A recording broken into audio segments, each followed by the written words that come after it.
everybody, happy new year. Today is the first. Coda and I did a little bit of cleaning because yesterday I was surprisingly hungover and was not in the right headspace to do it. We spent the evening with my cousin, so I cleaned today. Today was like my fresh start cleaning. I washed the sheets, the bathroom. I need to do a load of laundry actually, and then Coda and I went shopping for our dinner today. In my family, it is tradition to do mochi every night on the first with some sashimi and whatnot, so we went shopping for that. I organized my desk finally. It's like book free, clutter free mostly, but I wanted to start a little like beginning of the year vlog. I'm not really sure how long I want this to run for, but hi, happy new year. I am working on some videos.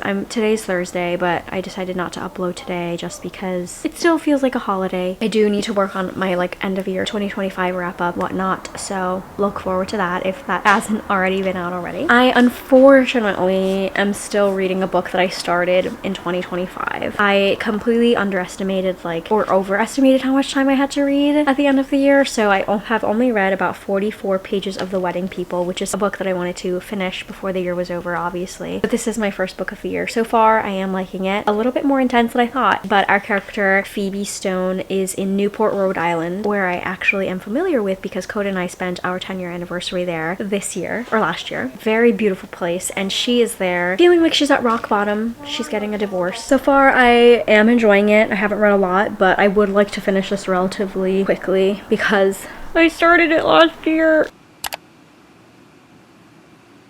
Good morning, happy Saturday. We were only here for a night to cat sit. My cousin's coming home tonight with his family, and Coda and I have dinner plans with our friends. I'm just getting in a little bit of breakfast and some reading while Coda sleeps in. I thought I would talk about The Wedding People a little bit more since I was able to read quite a decent chunk yesterday, which I'm very happy with. Right now I am on page 180 at the moment. I read like 2 pages before I decided I wanted to do my little check-in. Of course, I bring my camera and it craps out on me. I have to charge the battery. What I was going to say was that this book is a little bit heavier than what I originally thought it was going to be. I should say that there are trigger warnings for mentions of suicide because the main character, Phoebe, is coming to Newport to this beautiful, gorgeous, expensive hotel where someone actually wants to hold their wedding, is there to die by suicide. She no longer is very happy with her life. Her husband has left her. She just doesn't really feel like she has any reason to live anymore. But then she strikes up this really odd friendship with the bride, and the bride feels like Phoebe is the only person in her life right now that she can be really candid and open with, and like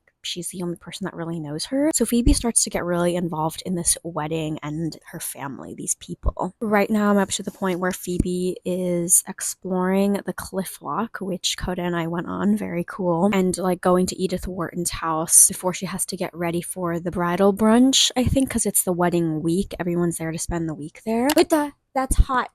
She's finding like these reasons of why she wants to be alive now, and I hope that she like finds purpose and that her little weird friendship with the bride, with Lila, she takes like a lot of meaning from. I finished reading The Wedding People the other day, and 4 stars. Solid start to the year, not bad. This was definitely covering heavier topics than I thought, as I've said many times, as our main character Phoebe is coming to Newport to die by suicide. It really had me questioning like the relationships in my own life, how they serve me, how I can serve them, how I can better them, and whether or not it is really something that I want moving forward, especially since Phoebe got divorced. She was looking into maybe having a new romance with somebody else, and just with it revolving around a wedding and me like wedding planning myself and thinking about like pre-wedding jitters and like, am I really compatible with this person? I definitely think that I am way more compatible than Lila and Gary. Pretty decent start to the year, 4 stars. I have started my second book, which is The Princess Diaries by Meg Cabot. I am reading this for a project that I'm doing with my sister. Details to come on that one. It is very fun.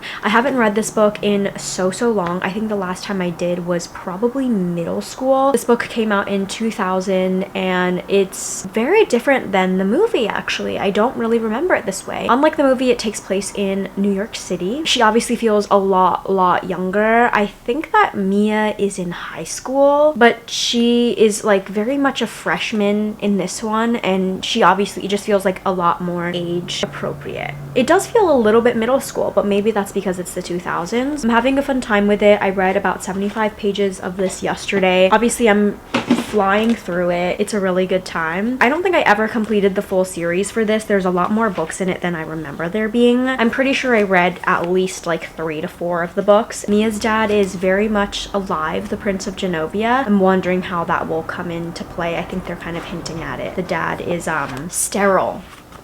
No more children, which I think then becomes like, okay, you have to rule. Over the weekend, I decorated my bullet journal. I did a little post for it on my reels. Oh my god. I didn't film my setup this year because it came so late, so I think I might show it in one of my flip throughs, my 2025 Bujo flip through, but I'm really happy with how it's turned out so far. There's always just this excitement of the new journal at the beginning of the year, and I honestly like really hated this color, but it's growing on me a little bit, mostly because it's covered in the front. I am loving how it's turning out so far. I'm very excited to see how it'll fill up over the year. I'm editing this and I realized I never talked about it, but the Princess Diaries was so cute, so nostalgic, and I think perfect. I think my workaround of reading YA books, for me at least, is to read books that were written when I was actually that age, so that the references apply to me and that I can actually understand them and relate to. Otherwise, I just like feel so distant and old. I ended up giving it 4 stars because of just how like perfectly done it was. I actually really appreciated it as its own thing, as its book versus the movie, and I love